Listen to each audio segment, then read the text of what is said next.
Okay guys, open house, jangan lupa datang. Jemput hadir, aku sampai ni. Dia kacau anak murid ya.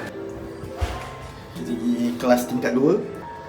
Student-student mana yang tengah leka bisakah. Ni korang cuba teka ni, cikgu BM ke, cikgu Max ke? Tak lah, ni pengetua, pengusaha.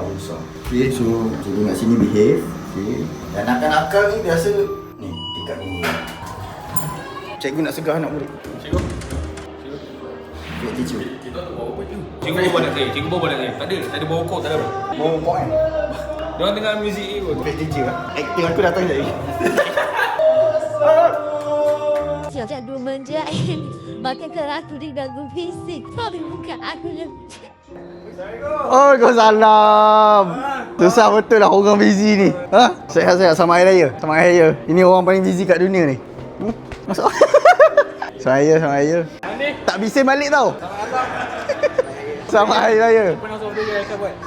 Parking tak ada, confirm tak. Oi.